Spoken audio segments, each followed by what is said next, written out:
Bueno, la segunda parte de la discusión de hoy es el análisis del retorno venoso. Y para eso tenemos que puntualizar algunas cuestiones con respecto a la fisiología del sistema venoso. ¿Cuál es la función del sistema venoso?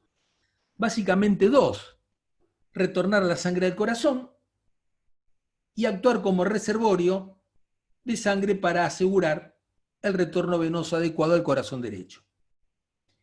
Fundamental recordar que gran parte del volumen sanguíneo, las 3/4 partes, se encuentran en las venas y que el sistema venoso es 30 veces más complaciente que el sistema arterial. Por lo tanto, y en base a lo que acabamos de decir, es importante recordar que los cambios en el volumen sanguíneo generan pocos cambios en la presión transmural del sistema venoso, que por esto constituyen un sistema de gran efectividad como vasos de capacitancia, especialmente en lechos vasculares con alta densidad de receptores adrenérgicos, específicamente el lecho esplásmico. Y algo que es fundamental, que los cambios en el tono venoso pueden redistribuir importantes volúmenes de sangre. Recordemos que esto puede aplicarse a la administración precoz de noradrenalina, que generaría cambios en el tono venoso que pueden desplazar importantes volúmenes de sangre hacia el corazón derecho en base a todo lo que acabamos de decir. Otras cuestiones importantes. ¿Qué es la presión intramural? La presión que se mide dentro de una estructura vascular. ¿Qué es la presión transmural? Es la diferencia de presión entre la presión dentro de esta estructura vascular y la circundante al vaso, o sea, presión de distensión. Y se deducen dos puntos muy importantes como lo son el volumen no tensionado o no estresado y el volumen tensionado o estresado. El volumen no tensionado o no estresado es el volumen de sangre en el sistema venoso a presión transmural cero. O sea, ese volumen de sangre que está dentro de una estructura vascular no está distendiendo la pared del vaso. El volumen tensionado es el volumen de sangre a presión transmural mayor que cero. Quiere decir que ese volumen de sangre está generando distensión de la pared vascular. La presión sistémica media, como habíamos dicho en la presentación anterior, es la presión que se va a generar en el sistema circulatorio a flujo sanguíneo cero. Y recordemos que el volumen tensionado es uno de sus principales determinantes. Y que la proporción, la relación entre volumen tensionado o estresado y no tensionado o no estresado, está dada por el tono vascular. Esta ecuación es fundamental. Sabemos que el gasto cardíaco tiene que ser igual al retorno venoso. O sea, gasto cardíaco igual a retorno venoso, que a su vez es igual a presión sistémica media menos presión de aurícula derecha sobre resistencias venosas. Vamos a establecer alguna analogía para comprender cómo se comportan el volumen tensionado y no tensionado. Esta es la famosa analogía de la bañera, ideada por Magder. Ustedes fíjense que acá hay una bañera llena de agua hasta un nivel determinado que está inmediatamente por debajo de este orificio de salida de la bañera. Si llenamos más la bañera, se superará este nivel y comenzará a salir agua por la bañera. Esto es volumen no tensionado, esto es volumen tensionado. O sea, ¿quién generará flujo a través de este orificio? El volumen tensionado. Fíjense en este cilindro que contiene fluidos, hay un volumen total se llena por el flujo arterial. Asumamos que esto es el gran lecho venoso de capacitancia y que este es el retorno venoso. Por debajo del orificio de salida, como habíamos visto en la bañera, se encuentra el volumen no tensionado y por encima el volumen tensionado, que va a ser el que genere flujo, va a ser el que genere el retorno venoso hacia el corazón derecho. Podemos utilizar otra analogía, que es la de una bandita elástica, para comprender cómo se comporta el volumen tensionado y no tensionado. Esto es una bandita colapsada. Esta es una bandita que está abierta pero no estirada. Esto es una bandita que está abierta y está estirada. Y esto va a generar tensión sobre la estructura sobre la que se encuentra la bandita de goma. Este es el sistema venoso, un lecho venoso de alta capacitancia. Se genera el retorno venoso hacia la aurícula derecha y después se genera el gasto cardíaco. Esto es un circuito básico del lecho circulatorio. La presión sistémica media es alrededor de 7-8 milímetros de mercurio. Y este punto es fundamental. La presión de la aurícula derecha siempre es menor. La presión de la aurícula derecha, dentro de lo normal, se manejan valores entre 0, 4, 5 milímetros de mercurio. O sea, tiene que ser menor para que se genere gradiente entre el lecho venoso y la presión de aurícula derecha. Si vamos generando mayor volumen dentro del lecho venoso, va aumentando el gradiente, ya obviamente va a modificarse el retorno venoso y el gasto cardíaco con valores diferentes, y así sucesivamente a medida que aumenta la presión sistémica media, se va generando mayor retorno venoso y mayor gasto cardíaco por ley de Starling, siempre y cuando el corazón esté operando en la parte ascendente de la curva del corazón por ley de Starling. Fíjense, este es el volumen no tensionado, actúa como la bandita colapsada, todavía no está generando tensión. Este es el volumen no tensionado, o sea, la bandita de goma está abierta pero no tensionada. Y acá, a valores por encima de la presión sistémica media, esta bandita de goma se estira y genera tensión, genera gradiente de presión entre la periferia y el corazón derecho. Volumen no tensionado, volumen tensionado. Este volumen tensionado es el que va a generar el desplazamiento de sangre desde la periferia al corazón derecho.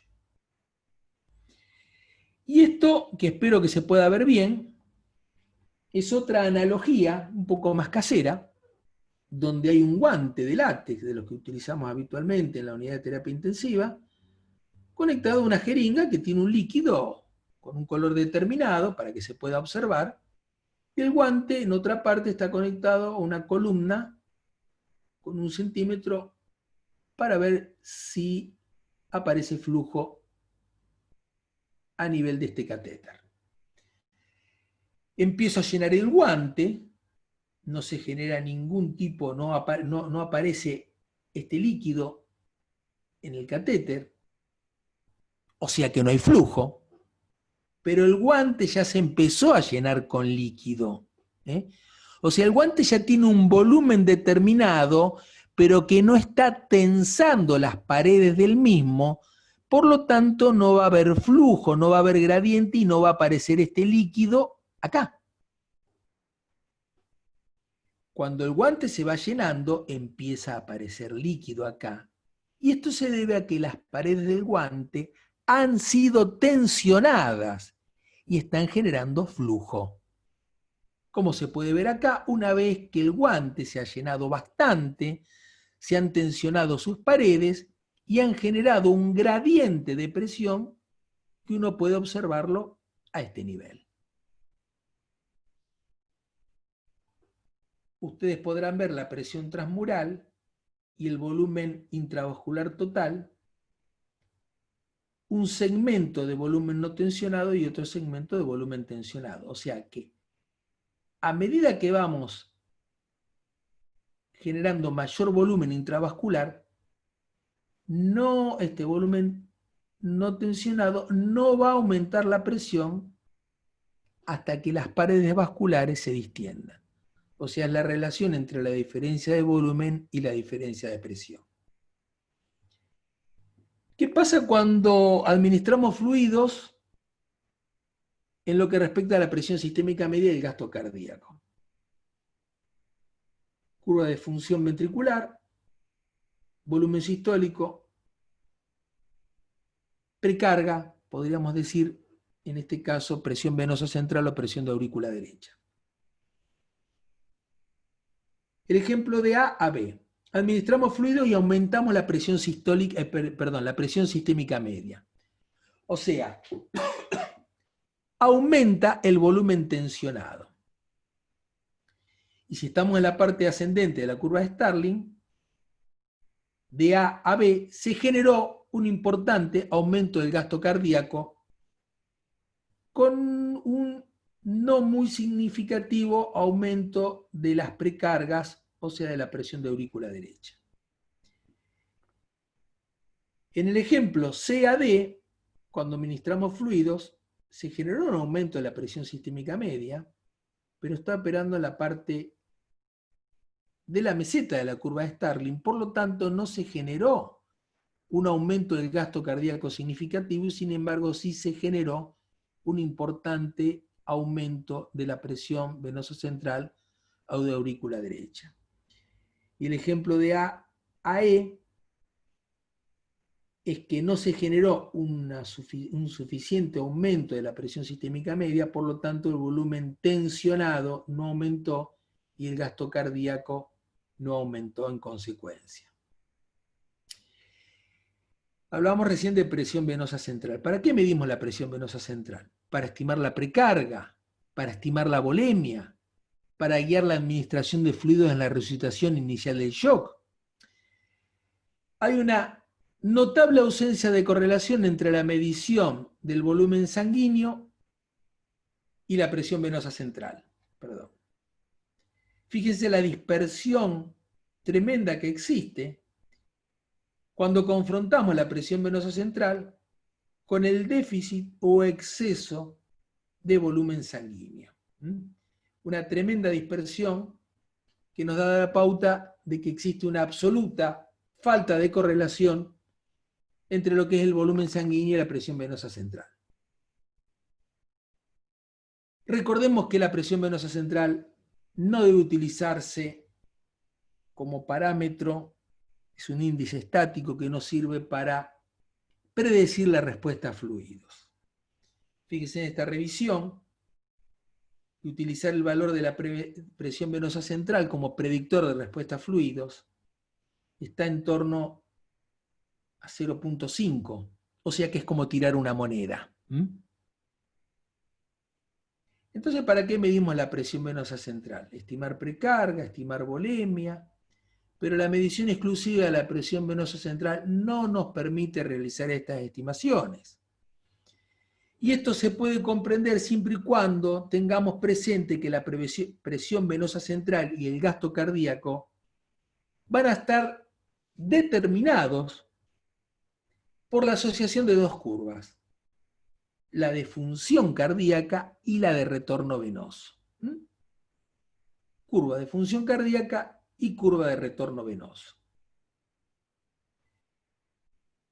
Cuando estas curvas son superpuestas, podemos tener una idea más acabada, más manifiesta, de cómo se puede comportar el retorno venoso y el gasto cardíaco. Fíjense cómo la curva de función contráctil va a modificarse de acuerdo si aumenta el inotropismo o disminuye la poscarga, o hay una disminución del inotropismo o aumento de la poscarga cómo la curva se desplaza hacia la derecha. ¿Qué ocurre con la curva de retorno venoso de acuerdo a los valores de presión sistémica media? Si aumenta la presión sistémica media, como vimos en ejemplos anteriores, puede aumentar el retorno venoso y por lo tanto el gasto cardíaco si estamos operando en la parte ascendente de la curva de Starling. Y si disminuye la presión sistémica media, puede caer el retorno venoso y en consecuencia el gasto cardíaco. Cómo la curva de retorno venoso se va a modificar de acuerdo a si disminuye la resistencia venosa o aumenta la resistencia venosa. O sea, cómo las resistencias y cómo la presión sistémica media impactan sobre el retorno venoso. Recuerdan que habíamos dicho que el objetivo del corazón es mantener una presión de aurícula derecha lo suficientemente baja como para garantizar un adecuado retorno venoso. En este experimento, donde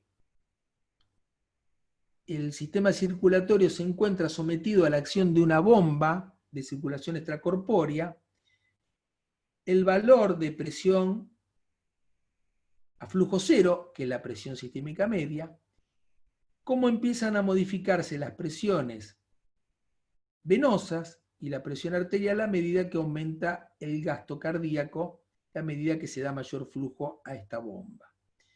Fíjense que acá, a medida que el flujo aumenta, la resistencia venosa, la presión venosa disminuye y aumenta la presión arterial, y cuando llega a un valor de 5 litros, la presión venosa central cayó a 2 milímetros de mercurio y la presión arterial a 102 milímetros de mercurio. O sea, ¿qué queremos decir con esto?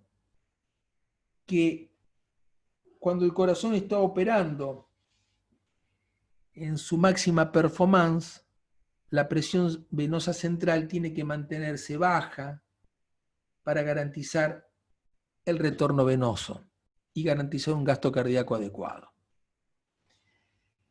La interacción de las curvas de retorno venoso y función cardíaca son importantes para entender qué es lo que ocurre con la presión venosa central, por ejemplo. Hacemos coincidir la curva de retorno venoso con la curva de función cardíaca y vamos a analizar dos situaciones diametralmente opuestas: presión venosa central baja y presión venosa central alta. La presión venosa central baja puede ocurrir en situaciones de gasto cardíaco elevado, pero con volemia normal. Pero también puede haber una presión venosa central baja en situaciones de gasto cardíaco normal e hipovolemia. Por otra parte, puede haber una presión venosa central en situaciones de gasto cardíaco deprimido, pero volemia normal, o una presión venosa central en situaciones de gasto cardíaco normal e hipervolemia. Esto se va a entender siempre y cuando recordemos que hay que interactuar las curvas de retorno venoso con la de función cardíaca.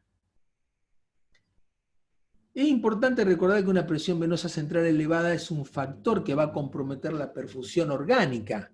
¿Recuerdan lo que habíamos visto en la primera parte en lo que respecta a la presión crítica de cierre, a la pérdida de la cascada vascular? La presión venosa central elevada fue la única variable hemodinámica que se asoció a injuria renal aguda. Y que utilizar la presión, la oliguria, como el gatillo para administrar fluidos puede llevar a valores de presión venosa central mayores que paradójicamente van a incrementar el riesgo de injuria renal aguda. Entonces no deberíamos medir más la presión venosa central. Bueno, no si uno mide la presión venosa central para valorar el volumen circulante efectivo. Desde ese punto, definitivamente no. No para predecir la respuesta al fluido, definitivamente no. Podría ser útil en el contexto de falla ventricular derecha, infarto de ventrículo derecho, embolismo pulmonar, los pacientes ventilados.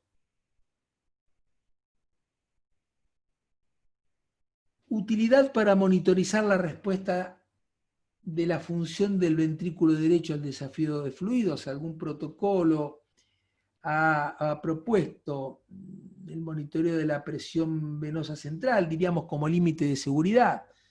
Medir la presión venosa central, administrar un determinado volumen de fluidos y volver a medir la presión venosa central. Y se aumentó por encima de un valor determinado, como puede ser 5 milímetros de mercurio, uno podría utilizarlo como límite de seguridad para no seguir administrando líquidos, básicamente en situaciones donde no podemos utilizar las herramientas ideales para ver si el paciente va a ser respondedor a fluidos o no. Y siempre debería ser interpretada en función del gasto cardíaco. Una presión venosa central elevada puede indicarnos que el retorno venoso superó los límites del corazón para acomodar volumen. En este caso, el corazón no es capaz de regular la presión venosa central a través de un aumento del volumen de fin de diástole del ventrículo derecho, o sea, en el plató de la curva de función ventricular. Y una presión venosa central elevada puede indicarnos que existe un impedimento al retorno venoso. Nada más, gracias por su atención. Ariel, ¿me escuchás?